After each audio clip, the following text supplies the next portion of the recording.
भारत और चीन के बीच टकराव की जो स्थिति पैदा हुई उसके बाद भी नई नई साजिशें चीन की तरफ से सामने आ रही हैं। खबर यह है कि चीन दौलत बेग ओल्डी और देपसांग में भारतीय सेना की पेट्रोलिंग रोकने की कोशिश कर रहा है। सैटेलाइट तस्वीरों के मुताबिक चीनी फौज इन दोनों जगहों पर अपनी हरकतें बढ़ा रही है। चीन धोखेबाज है।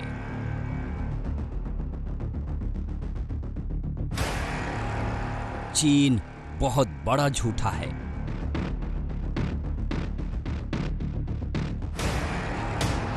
झूठ की कमाता है, झूठ की खाता है।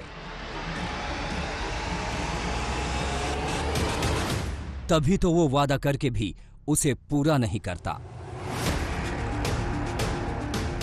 उस झूठे मक्कार चीन की नई चालबाजी सामने आई है। लगता है कि वो गलवान से अलग दौलत बेग ओल्डी और देपसांग में नया मोर्चा खोल सकता है।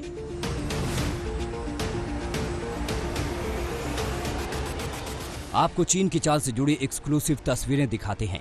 वो एक एक तस्वीर जो उसकी बदमाशियों के नए सबूत हैं।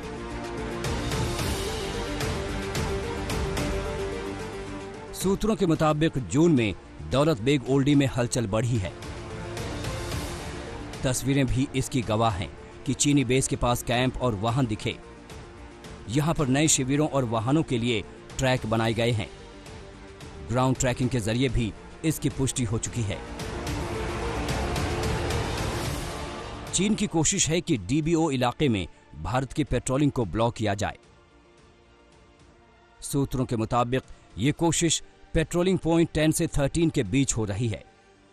काराकोरम पास के करीब चीन की इस साजिश का खुलासा हुआ है।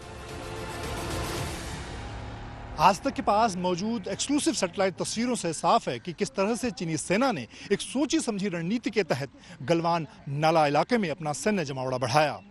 6 मई से पहले चीनी सेना ने बड़े बड़े आर्मी व्हीकल की जरिए एलएसी की तरफ बढ़ना शुरू किया और इसके लिए उसने गलवान नदी का जल प्रवाह भी रोक दिया और एक साजिश के तहत वो एलएसी के बिल्कुल नजदीक पहुंच गया।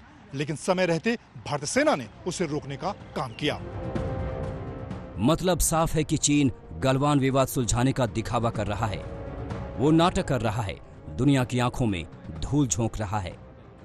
गैलेबन नदी में उसका बहाव रोक के और फौजियों का असला बारूद सामान वहां लाके ये क्रिमिनल एक्ट है।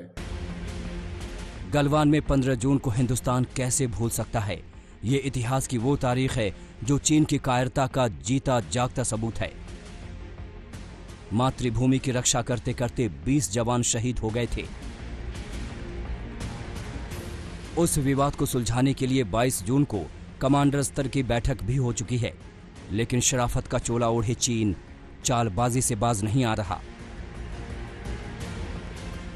चीन ने ठीक उसी जगह ये किया है जहां हमारे वीरों ने शहादत दी।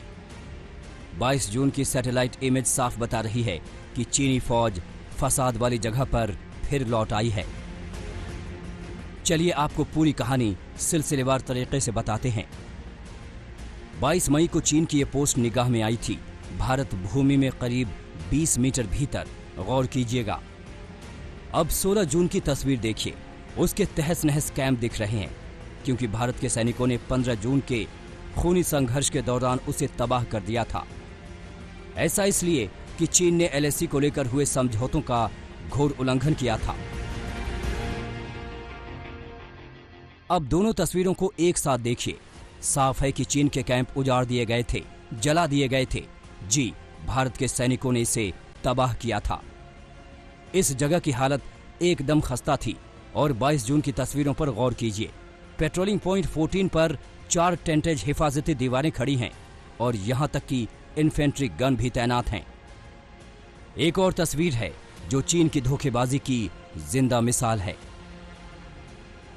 ये दोनों तस्वीरें इस बात की गवाही देती हैं कि एक तरफ चीन भारत से बात कर रहा था तो दूसरी तरफ दीवार बना रहा था। दीवार एक दिन में बनती है। जाहिर है वो 16 जून के बाद से ही इस काम पर लग गया था। इन तस्वीरों को और जूम करें तो पता चलता है कि सैनिक काम करने की जगह गलवान में चीन अपने सैनिकों को बढ़ा रहा है। मिलिट्री व्हीकल्स, सैनिक, रक्षा साजो सामान एलएसी पर भेज रहा है चीन। एक बार फिर जब सैटेलाइट 22 जून को अपनी ड्यूटी पर लगे थे। अभी भी मूवमेंट उनका जो है वो ख़त्म नहीं हुआ है। डिसएंगेजमेंट जो टॉक्स जो हम कह रहे हैं, वो उस टॉक्स के बहाने चाइना जो है टॉक्स के बहाने वक्त ले रहा है अपनी इंट्रूजन और बढ़ाने के लिए। पेंगोंगसो लेक की 5 फिंगर्स, आपका देपसांग, आपका दौलत बेग ओल्डी जो एक आपका सबसे स्ट्रेटेजिक एयर स्ट्रिप है वहाँ पे, उसके ऊपर भी अब मूवमेंट्स उनकी शुरू हो। चीन चाहे जितनी गुस्ताखी कर ले, उसकी हर चाल पर हिंदुस्तान की नजर है। वो भूल जाए कि दोबारा वो गलवान जैसा दुस्साहस कर सकेगा। शिव अरूर के साथ मंजीत सिंह नेगी, दिल्ली आज तक।